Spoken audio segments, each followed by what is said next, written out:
4:30 a.m. in an elite Austin neighborhood. The silence of the night is shattered by the frantic, persistent barking of dogs. Ted Shonessy grabs his pistol and steps into the hallway to protect the life he spent 30 years building. In mere seconds, he will lie on the kitchen floor in a pool of his own blood. To the world, the Shonessy family was the definition of success. Owners of a prestigious jewelry business who once rescued a 16-month-old boy from a Ukrainian orphanage. They called him the absolute light of their lives. But 18 years later, that light is extinguished, replaced by a cold, calculating greed. This is the story of a $6 million inheritance, a secret marriage, and a son who chose to become the executioner of his own parents. The story of the Shonessy family is one that, for decades, represented the very definition of the American dream, a narrative of self-made success, enduring love, and the kind of community standing that most only ever read about in novels. Help this channel grow. Like the video, try the new hype feature, leave a comment, and subscribe for more stories. This helps us a lot. Thank you. To understand the tragedy that unfolded in the early hours of March 2018, one must first look back at the foundation of the man who sat at the center of this world, Theodore Shonessy. Known to everyone simply as Ted, he was born on February 7, 1963. He was the youngest of three boys, growing up in the rugged, sun-drenched landscapes of Arizona, not far from the sprawling city of Phoenix. His brothers, Tim and Tom, recall a childhood defined by a certain restless energy that Ted seemed to possess from the moment he could walk.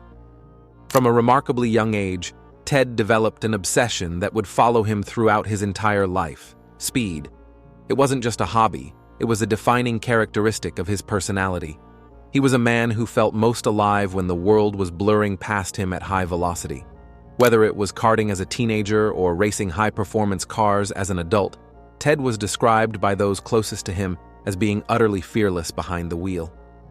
This passion for fast living was not, however, a sign of recklessness in his personal life. On the contrary, Ted possessed a grounded, magnetic personality that drew people toward him like a moth to a flame. In the early 1980s, Ted's life took a pivotal turn when he met a young woman named Corey Garman. From their very first meeting, it was clear that they were kindred spirits. They shared a deep, intellectual connection and a set of interests that aligned perfectly. It wasn't long before they decided to intertwine their lives permanently, marrying and eventually making the move to Austin, Texas. It was here, in the heart of Texas, that the couple would build their brainchild, an elite, high-end jewelry business they aptly named Jewelry Gallery. The business was a true partnership in every sense of the word, a delicate balance of Corey's technical expertise and Ted's undeniable charisma. Corey was the silent engine behind the operation. Having studied fine arts and gemology in college, she was a highly skilled appraiser. Her days were spent in the quiet, focused world of gemstones, analyzing the clarity of diamonds and the depth of emeralds, work that was largely hidden from the eyes of the public. Ted, meanwhile, was the unmistakable face of the store. He possessed a rare, innate ability to communicate with anyone who walked through the door. He wasn't just a consultant, he was a master of establishing trust. Within minutes of meeting a stranger, Ted could make them feel like a lifelong friend. By the year 2000, the Jewelry Gallery had become a staple of Austin's elite. The business was thriving, allowing the couple to purchase a stunning home in a prestigious neighborhood just a short distance from their storefront. But despite the beautiful house and the successful business, there was a void in their lives. They desperately wanted to be parents, but they were unable to have children of their own. This longing led them across the globe to Ukraine in the spring of 2000. It was there that they found Nicholas, or Nick, as they would come to call him, a 16-month-old boy who would become the absolute center of their universe. The Shonessys were, by all accounts, extraordinary parents. They fell in love with Nick at first sight, and Ted, in particular, embraced fatherhood with a fervor that surprised even those who knew him best.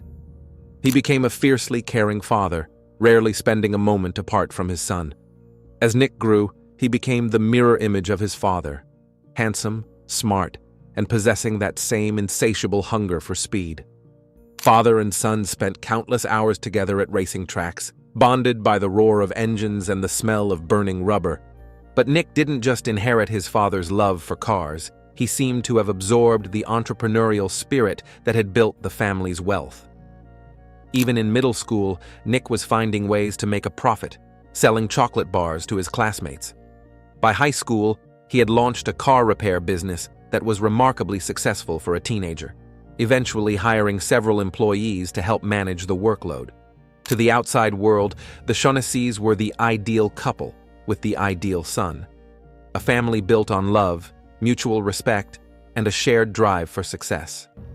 They had 2 dogs, Bart and Brina, who were treated with the same affection as any human family member, even accompanying Ted and Corey to the jewelry store most days.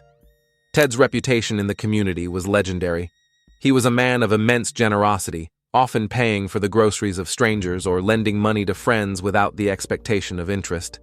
He helped people not for the recognition, but because he genuinely cared about the well-being of others. It was this huge heart that made his eventual fate so incomprehensible to those who knew him. As 2018 approached, the Shonessy family appeared to be standing on the pinnacle of a life well lived, unaware that the very boy they had rescued from an orphanage 18 years prior was now a young man drifting toward a dark and unthinkable path.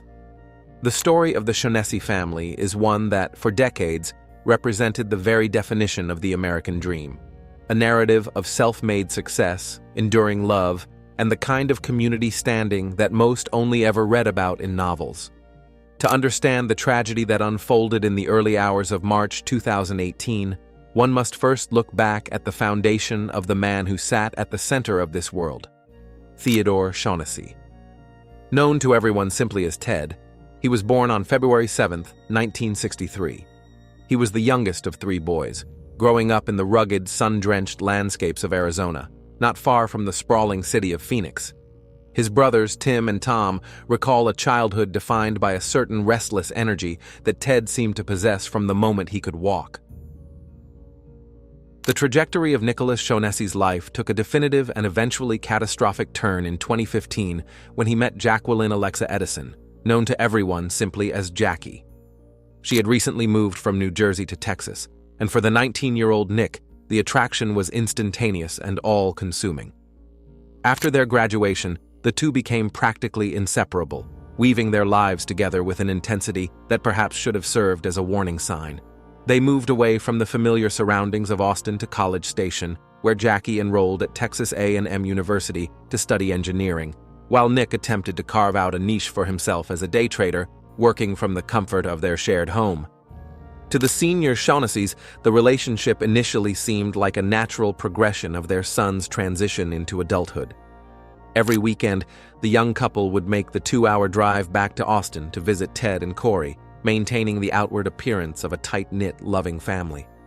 However, beneath this polished surface, the dynamics were beginning to fray, primarily fueled by the very business acumen Ted and Corey had once admired in their son.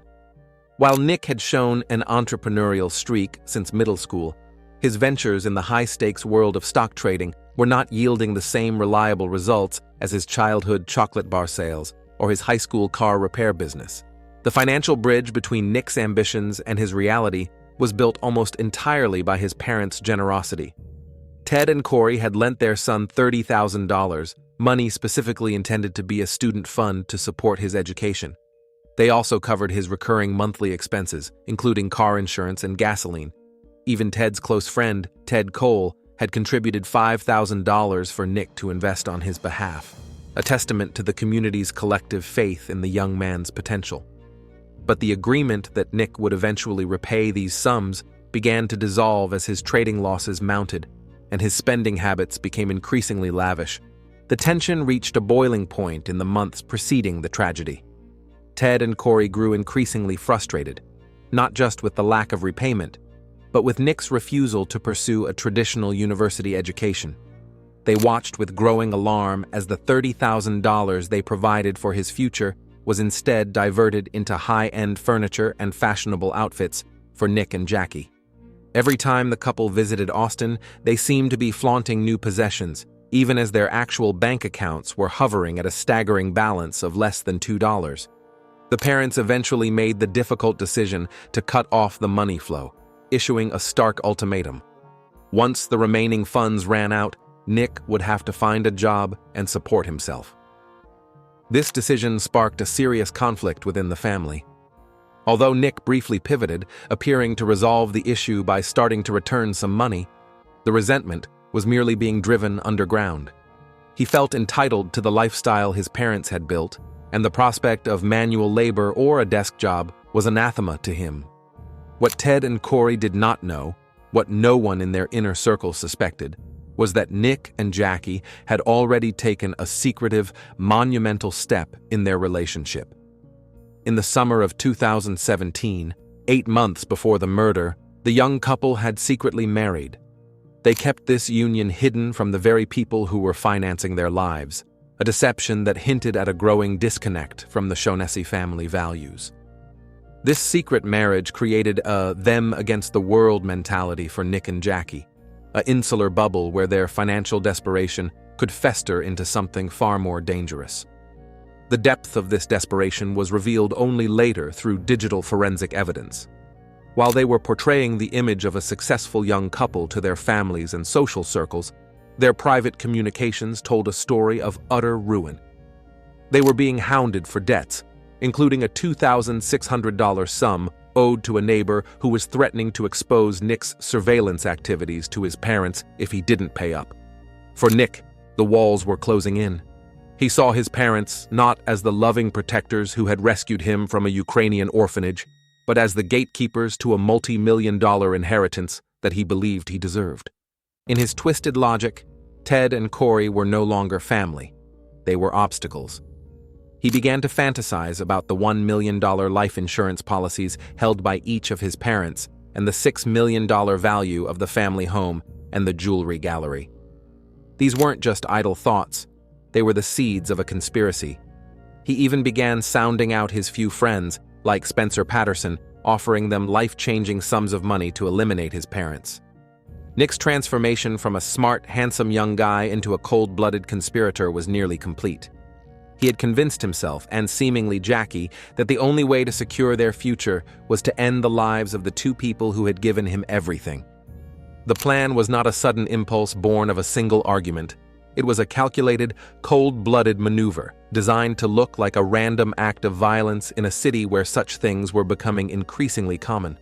He knew his parents' routines, he knew the weaknesses of their security system, and he knew exactly how to use the blue wall of their own home against them. By late February 2018, the pieces were in place.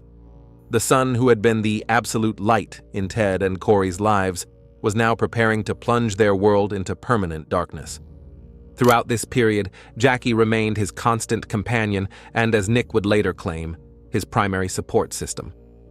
While she would eventually try to distance herself from the idea of the murder, the deleted messages on her phone suggested she was far more than a passive observer.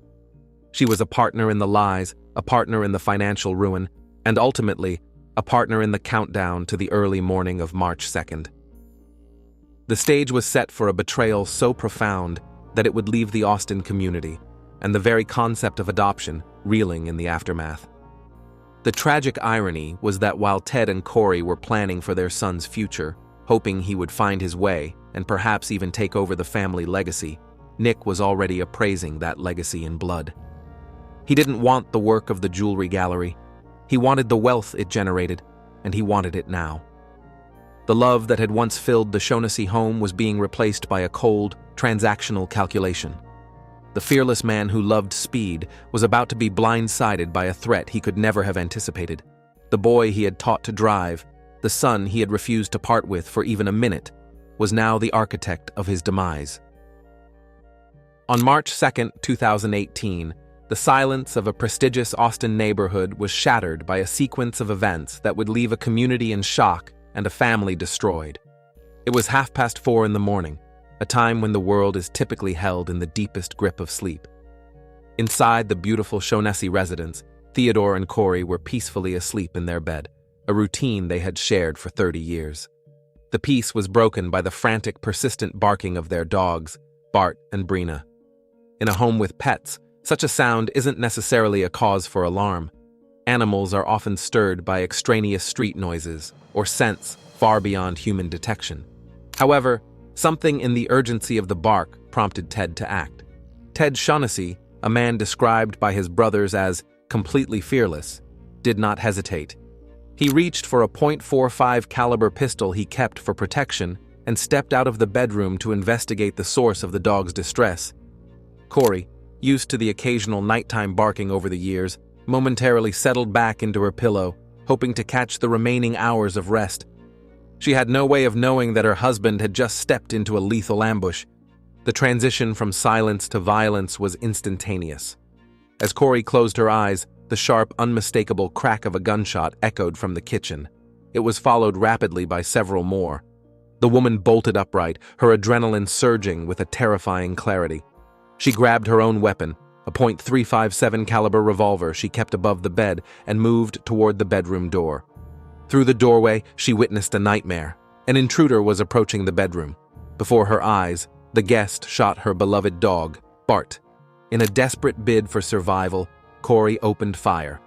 She pulled the trigger repeatedly, emptying the magazine in the direction of the uninvited guest. The air was thick with the smell of gunpowder and the ringing of shots. Once her weapon was spent, Corey retreated into the darkness of the bedroom closet, her only sanctuary. Trembling, she dialed 911, her mind racing with the agonizing possibility that the intruder could find her at any moment while she sat completely defenseless. As she spoke with the emergency dispatcher, the sounds of the house were haunting. Corey reported the emergency through tears, hearing low moans coming from somewhere beyond the closet door. A sickening uncertainty took root in her heart. She didn't know if the moans belonged to an injured intruder or if her husband was lying somewhere, dying alone. Driven by love and desperation, she told the operator she was going to go out to check on Ted. However, the dispatcher issued a literal order for her to stay hidden until law enforcement arrived. The wait was an agonizing eternity. For 15 minutes, Corey sat in the claustrophobic darkness of the closet, the silence growing heavier as the moans eventually ceased. She bit her hands until they bled, a desperate attempt to stifle the screams that threatened to erupt from her throat. She clutched her head, praying to God that Ted was still alive, even as the thread of hope began to fray deep within her. Finally, the word came through the phone. The police were near the house. Corey crawled from her hiding place, moving slowly down the hallway toward the front door. Her path led her past the kitchen, and there, the reality of the night took its final, devastating shape. Ted Shonessy, the man she had loved for 3 decades, her partner in business and in life, lay dead on the floor. He was surrounded by a pool of his own blood and several spent bullet casings. Moving as if in a thick fog, Corey passed the horrific sight of her husband's body to open the front door for the emergency response officers. But when she swung the door open, the porch was empty. There were no police, and there were no intruders. In a bitter irony of fate, the responding patrol officers had mixed up the house numbers and were currently knocking on the doors of her neighbors. When the police finally reached the correct residence, they found Corey Shonessy completely out of control, her body shaking as if gripped by a fever. She was unable to explain the intricacies of what had happened, only pointing into the house and repeating one name, Ted. At that moment, she felt as though her life had reached its end, convinced that nothing, good or bad, could ever matter again. The emergency officers secured the scene, seating a shattered Corey in a patrol car while they inspected the carnage inside. At 5:14 a.m., Theodore Shonessy was officially pronounced dead. He had been shot 4 times. As the sun began to rise over Austin, Corey managed to find the strength to place a call to her son, Nick. She told the 19-year-old that his father had just been shot. Nick, appearing to be in a state of absolute incomprehension, tried to pry more details from her, but Corey could only tell him that she needed him by her side.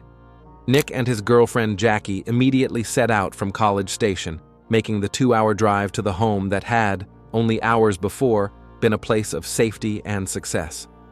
They arrived around 8 a.m., beginning a 3-month stay during which they provided support and consolation to a woman crushed by grief.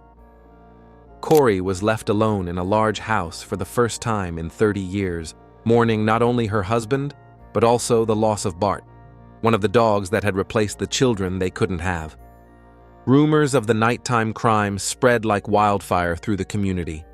No one could fathom why someone would take the life of a man like Ted, a bright person who was widely considered to be at a wonderful age where he should have been enjoying the fruits of his labor. Friends and neighbors rallied around Corey, trying to help her navigate a world without the man who would have given his own life for another. It was a rare gift, and Ted Shonessy deserved to live to old age. Instead, someone had decided to destroy a family's life in a single, violent morning. The investigation into the murder of Ted Shonessy began in the gray, pre-dawn hours of March 2, 2018, as detectives meticulously combed through the wreckage of a life once defined by order and prosperity. The kitchen, usually the heart of the Shonessy home, had been transformed into a cold, clinical scene of carnage. As investigators cataloged the area, they found the first tangible evidence that this was not the work of a lone, desperate individual. 2 different calibers of shell casings were discovered near Ted's body. Ballistic markers for both .40 and .380 caliber rounds were present, a chilling indication that at least 2 shooters had likely participated in the execution. The most perplexing aspect of the scene was the lack of forced entry. The heavy doors remained unmarred, and the locks were intact, suggesting that the killers either possessed a key or were guided by someone with intimate knowledge of the home's vulnerabilities. The only anomaly was found in Nick Shonessy's old bedroom. A window was standing open, its protective screen pushed outward as if someone had recently used it as a portal.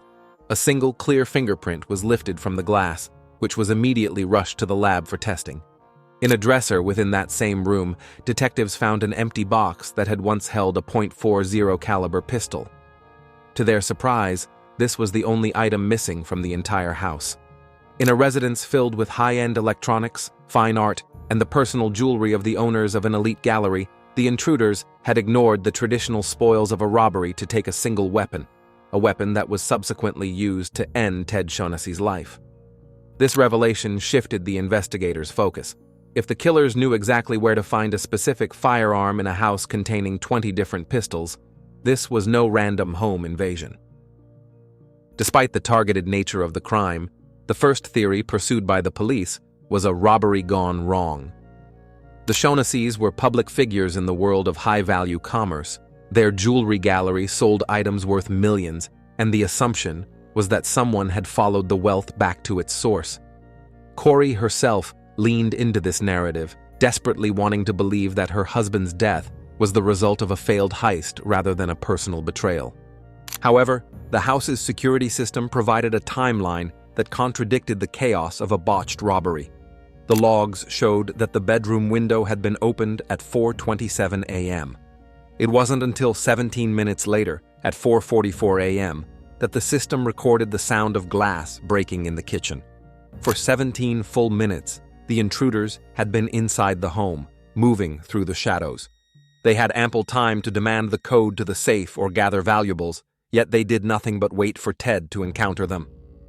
When Nick was initially interviewed, he provided investigators with several red herrings that seemed designed to lead them away from the family home. He recounted a story from the 1990s when his father had managed a pawnshop and wounded an armed robber in a shootout. Nick suggested that these criminals might have been released from prison and sought a delayed, bloody revenge. Detectives spent valuable hours chasing this lead, but it quickly turned into a dead end when no evidence placed the former convicts anywhere near Austin. Nick's second lead was even more elaborate, involving a neighbor who had allegedly hired him to surveil her unfaithful husband.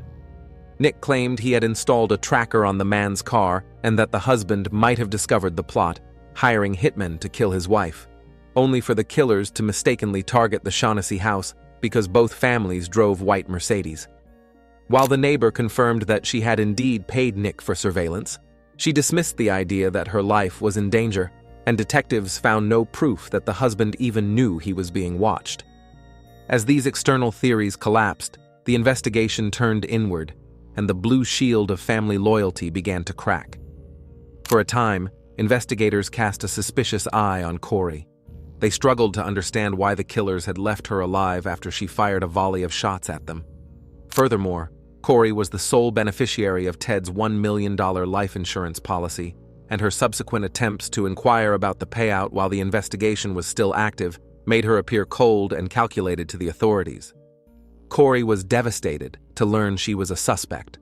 To her, the inquiry into the insurance money was a matter of survival for their struggling business, which was faltering without Ted's charismatic presence. While she was under the microscope, the police finally received the results of the fingerprint found on the bedroom window. It belonged to an employee of a window manufacturing company who lived in Minnesota and had installed the windows years prior. It was yet another dead end in a case that seemed to be built on a foundation of vanishing leads. But then, a detail from Nick's own interrogation resurfaced. He had mentioned how he frequently used that very window as an emergency entrance to sneak in and out of the house without his parents' knowledge. When asked who else knew about this secret entry point, Nick didn't hesitate to name his close friend, Spencer Patterson. This marked the moment the investigation pivoted from the parents to the son. The search for the weapons, the .40 and .380 caliber pistols, became the primary objective. During a follow-up conversation, Nick casually mentioned that he had given Spencer a .380 caliber pistol. When police raided Spencer's car, they found the weapon exactly where Nick said it would be. However, ballistic testing proved it was not the murder weapon. Spencer, realizing he was being framed by his best friend, finally began to speak. He revealed that Nick had not only told him about the window, but had once offered him money to kill Ted and Corey, boasting of a $6 million inheritance that would be his once they were gone. The search for a failed robbery was over. The search for a contract killer had begun. As the detectives shifted their focus toward Nicholas Shonessy, the investigation entered a high-stakes phase of digital excavation. The young man's behavior in the days following the murder had already begun to set off internal alarms for the veteran officers. While his mother was paralyzed by a grief that seemed to age her by decades, Nick appeared inexplicably excited by the prospects opening up after his death. He was witnessed joking and laughing with police, and when asked to submit to a gunshot residue test, he performed the movement with a jump like an excited schoolboy. This emotional disconnect, paired with his excessive curiosity about the forensic details of the crime scene, painted a portrait of a son who was performing the role of a grieving heir rather than living it. The breakthrough that would ultimately shatter the Shonessy family's remaining illusions came from the very technology Nick used to manage his life. Investigators seized the mobile devices of both Nick and his girlfriend, Jackie, and what they found was a digital trail of betrayal that had been meticulously yet unsuccessfully scrubbed. Although the couple had deleted vast quantities of data, leaving suspicious 2-hour gaps in their usage history, forensic specialists were able to recover a mountain of compromising information. The most stunning revelation was the discovery of their secret marriage certificates. It turned out that the young couple had been husband and wife since the summer of 2017, a fact they had hidden from Ted and Corey while continuing to live off their student fund. This deception was merely the tip of the iceberg. Recovered messages revealed that the newlyweds were in a catastrophic financial state, with bank accounts holding less than $2. They were being squeezed by debts and threats of exposure from neighbors, creating a motive as old as time, greed fueled by desperation. The digital evidence grew more damning with every file recovered. Records showed that Nick had accessed his parents' home security system at 5:39 a.m. on the morning of the murder, nearly 2 hours before he allegedly learned of the shooting from his mother's frantic phone call. He already knew the house had been breached because he was the one who had facilitated the entry. Furthermore, a search of their College Station townhouse unearthed a box of ammunition that matched the .380 caliber casings found in the Shonessy kitchen, with exactly 6 bullets missing from the tray. While Nick attempted to point fingers at his friend Spencer Patterson, the interrogation of Spencer provided the final piece of the puzzle. Spencer admitted that Nick had explicitly offered to pay him for killing his parents, boasting that he would inherit a $6 million estate and millions in insurance payouts once they were removed. This testimony transformed the case from a suspicious death into a documented conspiracy for contract killing. The search for the actual hands that pulled the triggers led detectives to surveillance footage from February 28th, just 2 days before the assassination. The cameras captured 2 men entering Nick and Jackie's home. Through these leads, investigators identified 21-year-old Johnny Leon and Arian Smith. When confronted with the mounting evidence, the conspiracy began to unravel from the outside in. Johnny Leon admitted that Nick had offered him $100,000 to carry out the murders. He even revealed a chilling detail. On the day of the conspiracy's inception, Nick had actually driven with Leon to the Austin house, intending to do the deed himself. At the last moment, the son who had been the absolute light of his parents' lives claimed he couldn't do it with his own hands, opting instead to hire professionals to execute the people who had rescued him from a Ukrainian orphanage 18 years earlier. Arian Smith, the second gunman, provided a confession that was as haunting as it was definitive. He admitted to firing the fatal shots at Ted using the family's own .40 caliber pistol, the very weapon Nick had told them where to find. Smith described how Nick had remotely disabled the security system and provided instructions on how to enter through his old bedroom window. By the time the investigation concluded, the robbery was exposed as a cold-blooded hit, orchestrated by a son who viewed his parents' lives as nothing more than an inconvenient delay to his inheritance.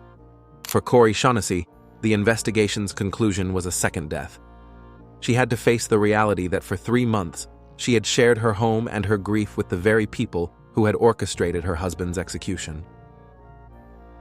The legal and psychological collapse of Nicholas Shonessy was not a single moment of cinematic drama, but a slow, agonizing unraveling of a meticulously constructed persona. On May 29, 2018, almost exactly 3 months after the scent of gunpowder had first filled the Shonessy kitchen, the blue wall of familial denial finally crumbled. Nick and Jackie were arrested and charged with solicitation of capital murder, a crime punishable by death in the state of Texas. For Corey, this was a psychological blow that surpassed even the initial shock of Ted's death. She had spent 90 days sheltering, feeding, and mourning alongside the very people who had appraised her husband's life and found it worth less than a luxury apartment and a car payment. The interrogation and subsequent testimony of the 2 hired gunmen, Johnny Leon and Arian Smith, provided the grisly technical details that Nick's polished exterior had tried so hard to obscure. Arian Smith, perhaps the most haunted of the conspirators, broke down under questioning. He admitted that the weight of the crime had robbed him of sleep and even demanded the death penalty for himself, believing that a life for a life was the only valid currency left to him. It was Smith who confirmed the ultimate betrayal. Nick had not only turned off the home security system, but had provided the exact location of the .40 caliber pistol used to kill his father.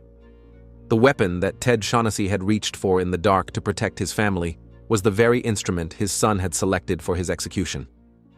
When the investigators finally confronted Nick with the recovered digital evidence, the deleted messages, the bank statements showing a balance of less than $2, and the records of him accessing the security app moments after the shooting, the young man's defense shifted into a disturbing new territory. Rather than denying the act, he attempted to reframe the assassination as a grotesque act of compassion. According to Nick's later statements, his father had been depressed lately, and by taking his life, Nick claimed he was practically doing him a favor and relieving him of mental torment. He further reasoned that because Corey would be unable to live without Ted, it would be cruel to leave her alive, thereby justifying the attempt on his mother's life as well. This chilling display of narcissism revealed a man who had completely dehumanized his parents, viewing their existence through the lens of his own financial convenience. Jackie's interrogation followed a different path of manipulation. Sensing the walls closing in, she immediately attempted to pivot, placing the entirety of the blame on Nick's shoulders. She told investigators that while she was aware of his nonsense talk about the murder, she never believed he would actually go through with it. However, the digital forensic trail told a more cooperative story. Deleted messages showed her active involvement in the planning and the financial desperation that spurred it. Despite this, her willingness to provide information against Nick became her legal lifeline. The community of Austin, which had once viewed the Shonessys as the ideal family, was left to grapple with the realization that Ted and Corey had unwittingly adopted their own executioner. The boy they had brought from Ukraine to be the light of their lives had spent years calculating the value of their deaths. Even as Nick began to offer a performative repentance in later interviews, admitting he was selfish and had destroyed a perfect life, the hollow nature of his words offered little comfort. He had repaid a lifetime of black ingratitude with 4 bullets and a 3-month masquerade of grief. For Corey, the interrogation's conclusion meant the end of her relationship with her son. She stopped speaking to him the moment the handcuffs clicked shut. In the vacuum left by Ted's absence, she began a ritual of writing letters to Nick. Letters filled with the words of a mother who still loved the child he used to be, but who could never forgive the man he had become. She never sent them. As she watched the legal proceedings unfold, the woman who had once been an expert in the clarity of gemstones found herself staring into a darkness that no light could penetrate. Her son was working on himself in prison, hoping for a forgiveness that his own mercy-killing theory had made impossible. The judicial conclusion to the Shonessy tragedy arrived with a mix of heavy sentences and controversial leniency. In April 2021, Nicholas Shonessy, Johnny Leon, and Arian Smith entered guilty pleas. Each man was sentenced to 35 years in prison, with the possibility of parole. For the triggerman, Smith, the sentence brought a somber end to a period of intense guilt. For Nick, it was the start of a long reckoning with the black ingratitude he had shown the people who gave him everything. Jacqueline "Jackie" Shonessy's fate followed a different path. In June 2023, she pleaded guilty to attempted conspiracy to commit murder. She received deferred adjudication, meaning she avoids a formal conviction if she completes her probation. Her sentence included just 120 days in county jail and 10 years of probation. As a haunting reminder of her actions, she must return to jail for 2 days every year on the anniversary of Ted's death. While she attempted to return to a normal student life, the digital evidence remains a permanent record of the night she helped turn a son against his father. If you have finished watching, you are a real fan of true crime. Subscribe to the channel, turn on the bell notifications, and put the like. See you in the next video.